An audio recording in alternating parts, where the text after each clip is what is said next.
à toutes et à tous, j'espère que vous allez bien, moi ça c'est pas, on est parti pour une petite news avec tout ce qui touche les GAFAM et les démocrates, donc n'hésite pas à liker, partager et abonne-toi et à t'abonner si tu aimes le contenu sur la chaîne. Donc voilà, on est parti pour deux, trois petites news.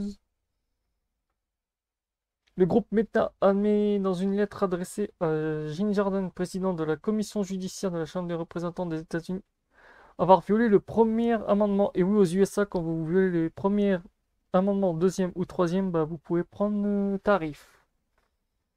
Mark, Mark Zuckerberg vient d'admettre publiquement trois faits importants. L'administration de Biden de Harris a fait pression sur Facebook pour qu'il censure le contenu.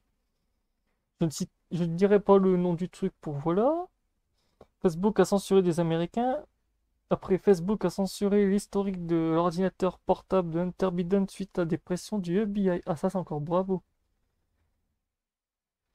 Une grande victoire pour la liberté d'expression. Et oui, au passage aussi, le Royaume-Uni arrête massivement des citoyens pour des mèmes. Après, la France arrête le fondateur de Telegram. L'Irlande tente d'interdire les méchants mèmes. Le Brésil oblige X à fuir le pays. L'Autriche tente de censurer les posts de X. L'UE tente de faire du chantage à Elon Musk par notre ami Thierry Machin. Donc, voilà quoi. Le ministre de la Justice emprisonne quelqu'un pour un mème. Maduro bloque tout accès à X. Autant vous dire en ce moment, les démocrates sont en panique partout. C'est le panic button partout. C'est la censure de partout. C'est beau. Continuez comme ça. Et bon, tous ceux qui soutiennent ces partis-là, vous êtes un peu. Voilà quoi. Vous êtes un peu à chier. Vous savez que la gauche et tout était un peu à chier, mais là, vous montrez un peu. Les démocrates s'enfoncent de plus en plus. Mais bon, on va partir sur le dossier de Mark Zuckerberg de Meta lors d'un petit dossier sur tout ce qui touchait aussi. Voilà, on va repartir un peu du côté de 2000 pendant les élections. On va faire un petit retour dans le passé avant d'arriver à notre ami Thierry Machin. The next amendment I call up is Cruise 8. Cruise 8 addresses one particular example. There's been a lot of discussion about billionaires buying elections. Well, one of the most egregious potential circumstances of that in 2020 concerned Mark Zuckerberg, the billionaire owner of Facebook, one of the richest people on the face of the planet. In 2020, Mark Zuckerberg donated over $350 million to the Center for Technology and Civic Life, a nonprofit founded by former staffers of a Democratic technology firm. $350 million is real money in any election.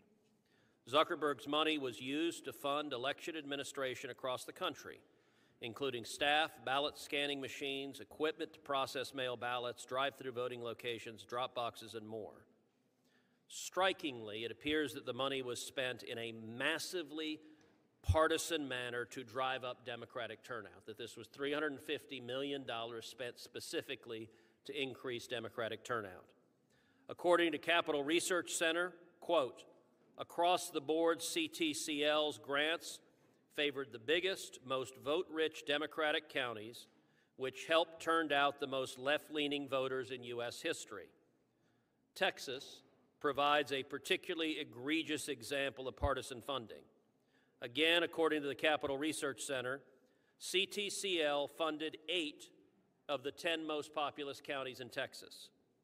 The two that did not receive Zuck bucks, and this is again a quote, Collin and Denton counties were the only 2 of the 10 that Trump won. In other words, Mr. Zuckerberg, a multi-billionaire, spent $350 million in a partisan manner to turn out Democratic voters in a way that may very well have altered the outcome of the election. And this amendment. Là, on va garder le meilleur pour la fin. Hop. On commence à prendre une petite torpille bien profond pendant à l'Union européenne, dans l'UE. On remerciera, je sais plus c'est qui son nom, qui balance beaucoup de vérité aussi pendant l'Union. Au Parlement européen, faut dire qu'aussi avec elle, ça, ouf, il y a du gros dossier qui remonte à la surface. Autant voilà quoi.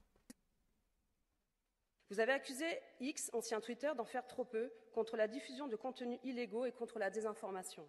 Elon Musk est donc sommé par lettre partagée via un tweet d'apporter une réponse dans les 24 heures, un délai qui n'est ni reflété en tant que tel dans le règlement DSA, ni dans les pratiques de votre administration. Idem. Quel type de recommandations avez-vous eu de la part du Comité européen des services numériques pour agir de la sorte et censé vous autoriser à agir? Mais qu'est-ce qui vous dérange chez Musk? La liberté de penser, la liberté d'expression, ses révélations sur le fils Biden, ses révélations sur le contrôle des informations durant la crise Covid? Personne n'est dupe ici et ce mélange des genres est en train de se voir, même du côté de Berlaymont. En fait, ce que nous voyons ici, par votre action, ce n'est pas la lutte contre la désinformation en période de conflit, mais la diffusion de votre tract politique. Ici, beaucoup ont parlé de vérité, donc je vais citer Platon. Personne n'est détesté, plus détesté que celui qui dit la vérité. Je vous remercie. Donc voilà, c'est tout pour cette vidéo. J'espère qu'elle vous aura plu. On se retrouve pour de prochaines news. Portez-vous bien. Et attention à la désinformation politique qui est de plus en plus top tendance. Donc voilà, tchuss.